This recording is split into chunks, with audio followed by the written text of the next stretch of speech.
नमस्कार, मैं हूं पंकज पाराशर और आप देख रहे हैं उत्तर प्रदेश टाइम्स। लोकसभा चुनाव को लेकर कुछ और जानकारी मैं आपके सामने रखने आया हूं। भारतीय जनता पार्टी और उसके सहयोगी दलों ने उत्तर प्रदेश की 80 सीटों में से 76 पर उम्मीदवारों की घोषणा कर दी है।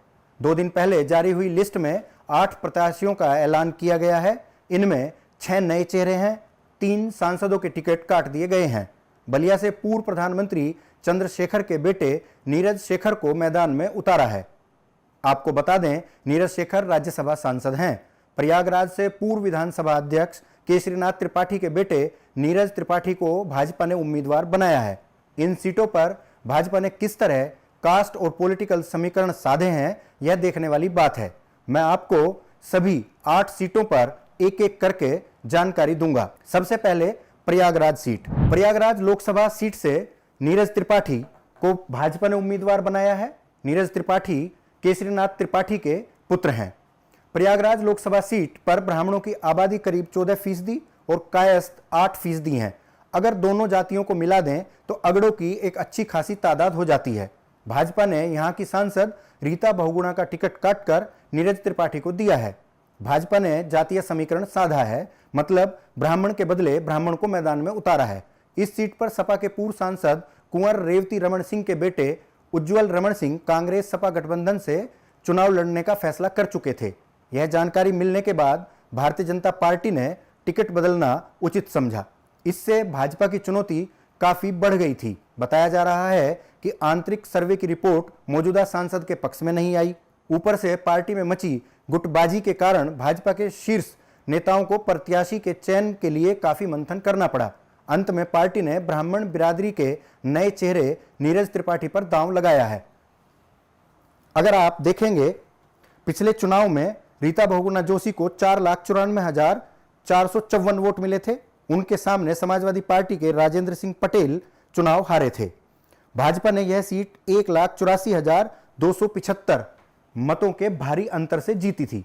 दूसरी महत्वपूर्ण सीट फूलपुर लोकसभा सीट पर भारतीय जनता पार्टी ने अपने विधायक प्रवीण पटेल को मैदान में उतारा है। प्रवीण पटेल के बारे में कहा जाता है कि वो डिप्टी सीएम केशव प्रसाद मौर्य के बेहद करीबी हैं।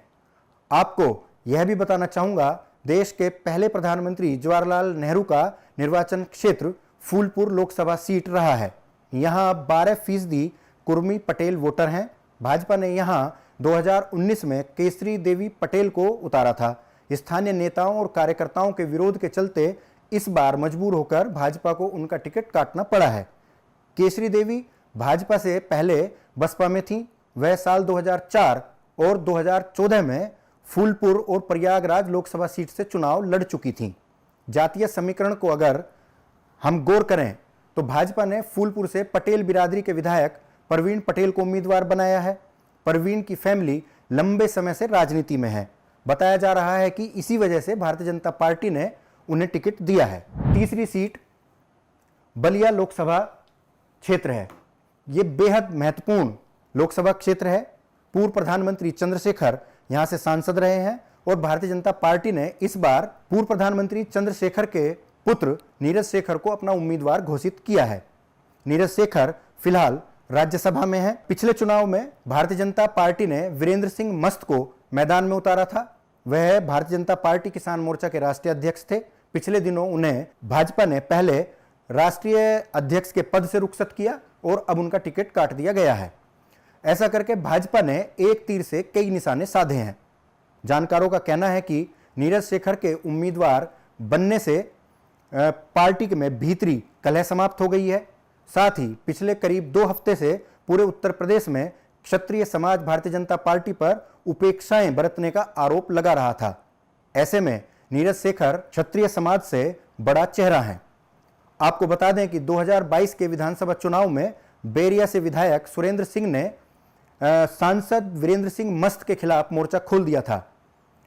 कुल मिलाकर भारतीय जनता पार्टी ने नीरज शेखर को मैदान में लाकर अपनी सारी समस्याएं दूर कर ली हैं। अगली सीट गाजीपुर लोकसभा सीट है। गाजीपुर भी पूर्वांचल में एक महत्वपूर्ण सीट है। हाल फिलहाल में मुख्तार अंसारी की जेल में मौत के बाद यह सीट चर्चाओं में है। मुख्तार अंसारी का भाई अफजाल अंसारी गाजीपुर से सांसद है।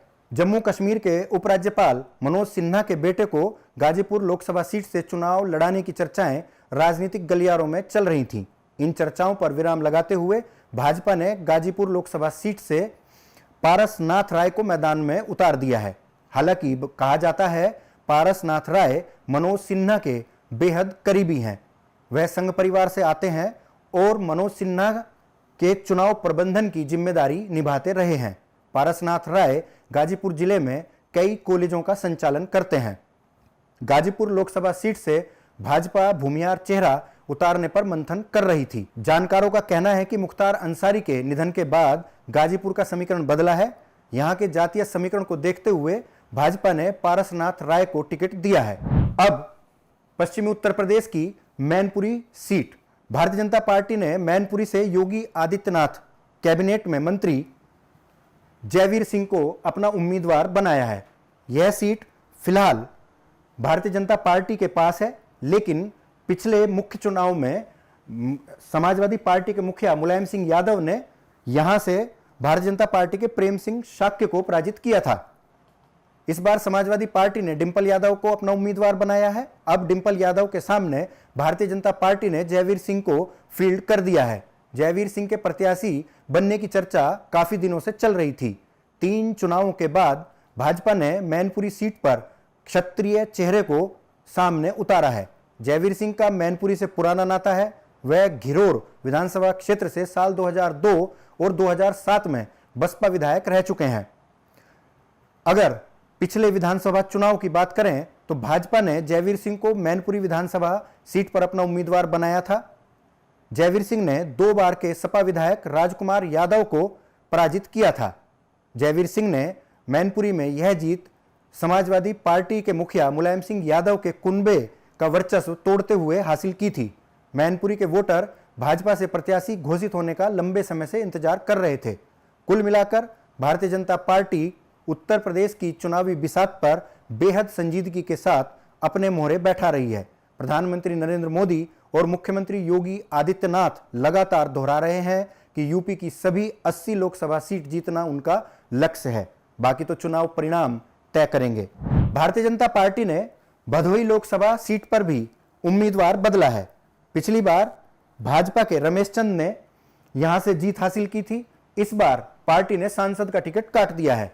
भदोही लोकसभा सीट से डॉक्टर विनोद कुमार बिंद को मैदान में उतारा है। वह चंदौली जिले के गोधना गांव के रहने वाले हैं। डॉक्टर बिंद को 2022 के चुनाव में ज्ञानपुर विधानसभा क्षेत्र से सपा ने टिकट दिया था, लेकिन 2 दिन बाद ही उनका टिकट काट दिया गया था। उसके बाद डॉक्टर बिंद ने निषाद पार्टी की सदस्यता ले ली थी। मिर्जापुर की मझवा विधानसभा सीट से उन्होंने चुनाव लड़ा। इस चुनाव में उन्होंने सपा के रोहित शुक्ल को 33,000 वोटों से हरा दिया था। निषाद पार्टी से विधायक बने। 48 वर्षीय डॉक्टर बिंद पेशे से MBBS डॉक्टर हैं। 10 दिन पहले ही दिल्ली में उन्हें भाजपा अध्यक्ष JP नड्डा और गृह मंत्री अमित शाह ने भारतीय जनता पार्टी की सदस्यता दिलाई थी। हम फिर आपके सामने लोकसभा चुनाव से जुड़ी ऐसी ही जानकारियां लेकर आते रहेंगे। हमारा उत्साह बढ़ाने के लिए उत्तर प्रदेश टाइम्स के YouTube चैनल को सब्सक्राइब करें। आप कमेंट बॉक्स में जाकर अपनी बात रख सकते हैं। हमारी वीडियोस को लाइक करना ना भूलें। नमस्कार।